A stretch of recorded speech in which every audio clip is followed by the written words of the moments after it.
kembali lagi ke podcast kita. Jadi di sini kita bakal membahas tentang pemberontakan Andi Aziz. Kira-kira sama siapa sih? Nah, jadi kita bakalan mengundang mahasiswa keren nih dari Universitas Sriwijaya di Fakultas Fisik. Siapa sih tamu kita kali ini yang bikin penasaran banget? Siapa ya? Langsung aja kita panggil kali ya.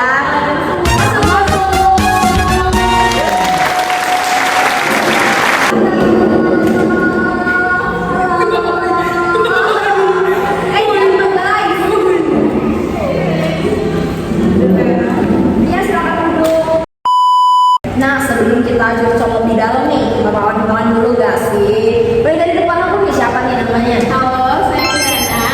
Sami Kirana. Liza. Nah, kalian ini dari Universitas Sriwijaya Fakultas Fisik itu. Kalian fisiknya tuh di mana sih? Di jurusan sosiologi. Sosiologi, pinter nih guys, sosiologi. Pasti kalian ini golongan-golongan yang susah move on atau yang lupakan aja?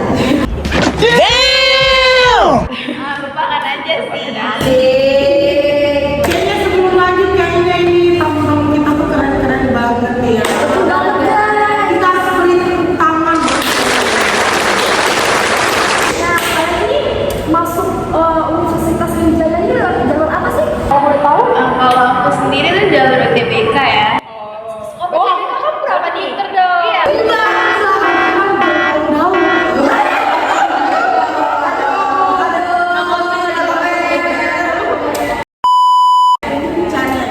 Satu TBK kamu berapa nih? Kita keren banget guys. Tapi kamu lebih memilih sosiologi ya.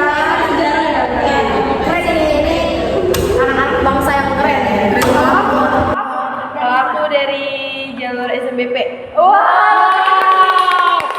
Kamu rank berapa nih di mana? Eligible ya itu. Nah, kalau eligible tuh kan gak terlalu ngaruh ya, paling ke nilai rata-rata. Kalau nilai rata-rata ya paling di atas 90 lah. Jadi kalau kata kamu tuh jalur Nokia ya. Kalau jalur lagi kan. Kan masuk dari tahun berapa sih? Tahun 2021. Oh, 2021. Berarti satu angkatan kan ya? Iya. Satu angkatan. Udah berapa semester sih? 2021 Berarti iya. Iya udah enam. Berarti udah mau nyusun skripsi? Iya atau bener gimana? banget. Iya ini lagi nyusun sih. Semangat.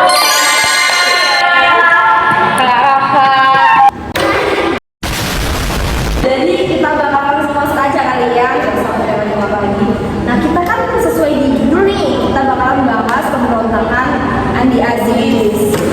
Ya, asal keluarga. Nah sebelum kita masuk lebih dalam lagi, aku pengen tahu nih pandangan kalian tentang Andi Aziz itu gimana sih? Mulai dari Kiran dulu kali ya. Aku bakal jelasin tentang Andi Aziz nih secara luasnya ya. Jadi Andi Aziz itu pria kelahiran Sulawesi Selatan. Dia sejak kecil tuh hidupnya berdampingan sama orang Belanda yang merupakan pensiunan asisten presiden. Nah, hal itulah yang membuat dia berkeinginan menjadi salah satu pasukan militer Belanda. Nah, sayangnya nih, keinginan tersebut tuh berakhir pasca terjadinya Perang Dunia Kedua yang membuatnya tuh mengungsi ke Inggris. Nah, selama di Inggris, Andi Aziz itu bergabung dalam akademi militer dan lulus dengan predikat Sarjana. Pasca Indonesia merdeka, Andi Aziz tuh akhirnya kembali lagi ke Indonesia karena ingin berkunjung ke rumah kedua orang tuanya yang berada di Makassar. Nah, pada tahun 1947, Andi Aziz itu menjabat sebagai Letnan II pada KNIL dan setelah itu diangkat pula menjadi Ajudan Presiden Negara Indonesia Timur NIT. Nah, Andi Aziz itu seorang mantan perwira KNIL yang bergabung menjadi perwira APRIS atau ABRI, kemudian dia diterima sebagai pelantikannya itu disaksikan oleh Letkol Ahmad Yunus Mokoginta yang merupakan Panglima Tentara Negara Indonesia Timur. Wah, keren banget ya dia. Kalau menurut dari pandangan Andi Aziz ini nih, gimana sih Andi Aziz ini? Kalau menurut pandangan aku, menurut pribadi nih ya, kalau menurut aku sih Andi Aziz ini korban dari propaganda Belanda yang mana terlalu haus akan politik dan Korban HTS? bukan. Terus Aziz ini juga orang yang setia banget nih sama ini apa sih namanya? Dia sangat setia banget nih sama tugas yang seharusnya dia jalanin dengan sebagai tentara ini kan.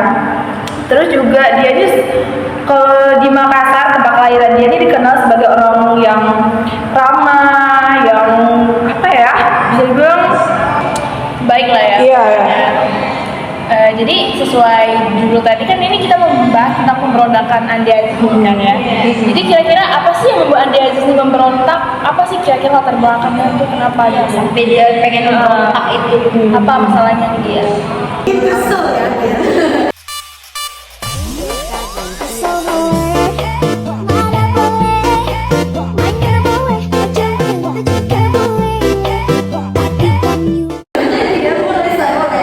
Tapi kenapa bisa kesel gitu?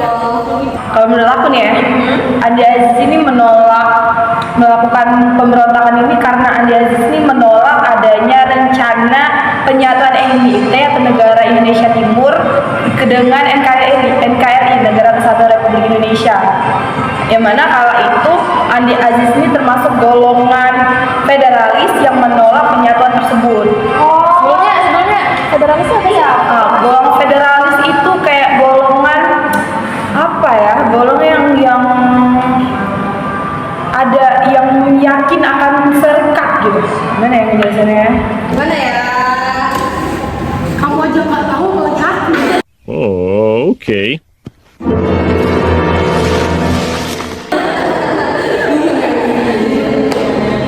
Ya, tapi kita ngerti kok apa yang kamu maksudin.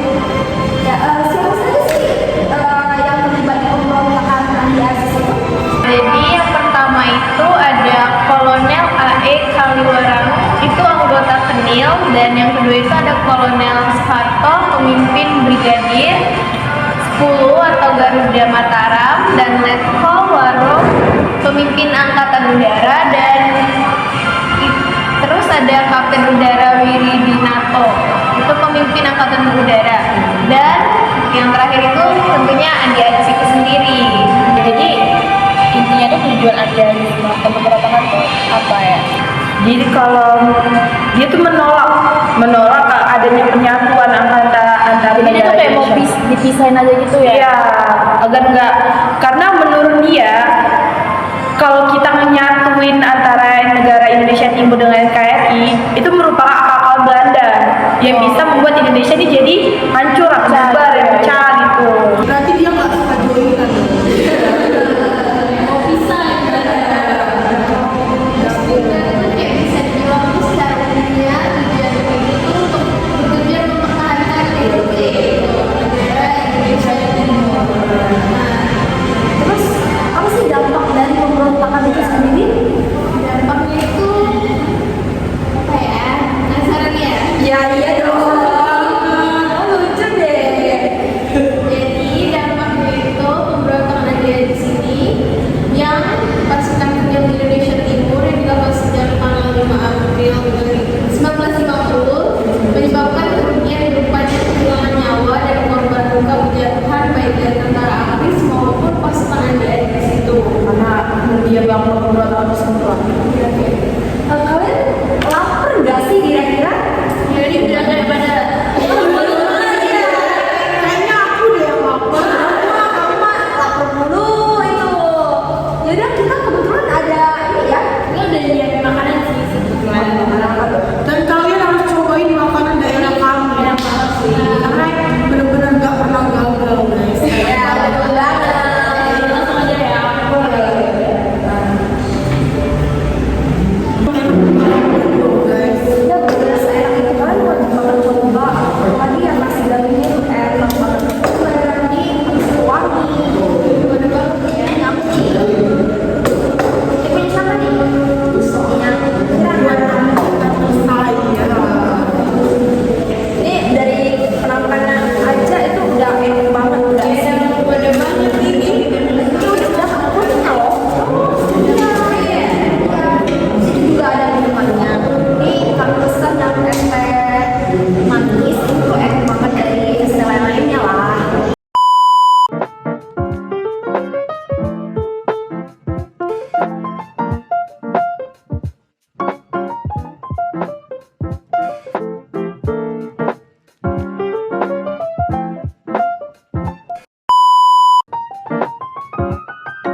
1950, pemerintah Indonesia memberikan ultimatum yang isinya memerintahkan Andi Azis untuk segera melaporkan diri dan mempertanggungjawabkan perbuatannya ke Jakarta dalam waktu 4 kali 24 jam. Terus yang kedua, Andi Azis diperintahkan untuk menarik semua pasukannya dan menyerahkan semua senjatanya serta membebaskan para tawanan. Nah, tapi nih, semua ultimatum di atas tidak dipenuhi oleh Andi Azis. Untuk itu, pemerintah Indonesia pun mengirimkan pasukan TNI di bawah pimpinan Kolonel Alex Kawilarang. Pertempuran pun terjadi pada tanggal 26 April 1950. Dalam waktu singkat, pemberontakan ini berhasil ditumpas oleh TNI di bawah pimpinan Kolonel Alex Kawilarang. Andi Azis pun ditangkap dan diadili di Yogyakarta. Itu. Oh, berarti dari niatnya baik jadi ditangkap gitu. Atau gimana sih? Iya benar banget, jadi sebenarnya dia itu sebenarnya baik, tapi karena cara dia yang salah ya, dalam dia banyak pembahasan dia yang salah ya, akhirnya dia harus menjalankan hukuman. Kasian banget ya. Tapi ya udah lah ya, namanya hukum kan, mau gimana lagi ya. Ya udah, ya. Ini kita ngobrol sama orang pinter nih, kira-kira kamu udah ketemu orang pinter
selama kuliah sih sebenarnya jalan-jalannya lumayan pasang ya sebenarnya. Atau ada yang pincernya nih di kuliah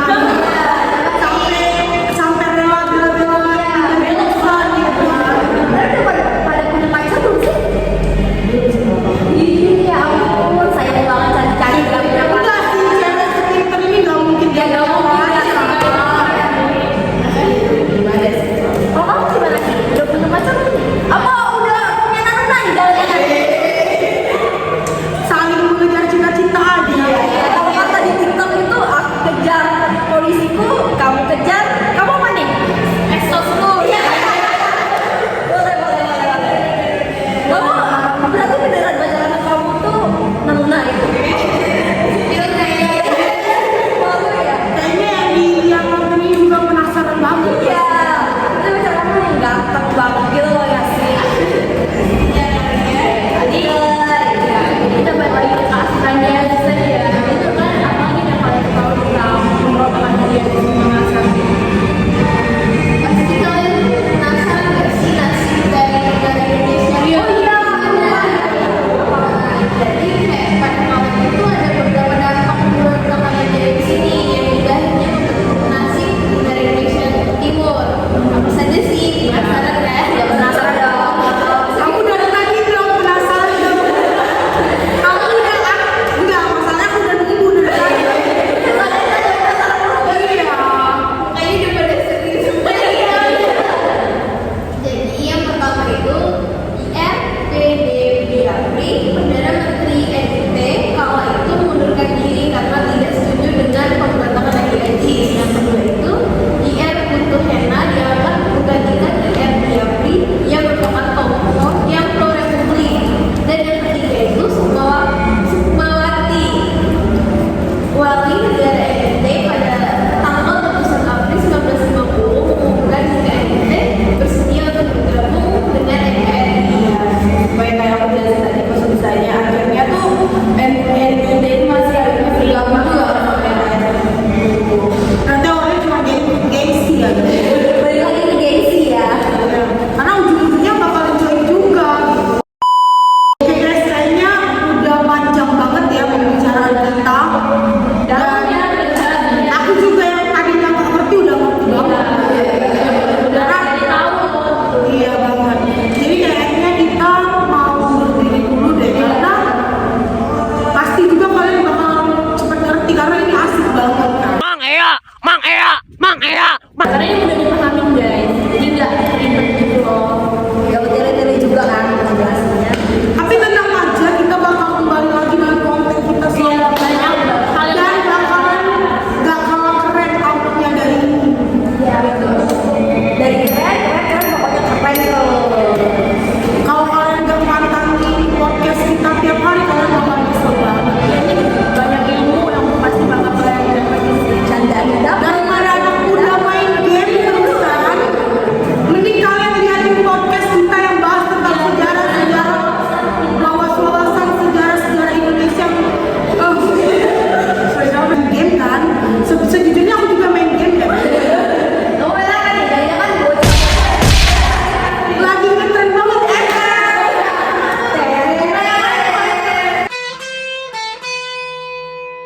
Terus ada juga yang bikin konten ya, temen aku tuh kayak bikin konten ya, semuanya Tapi semua yang kau cinta akan pergi.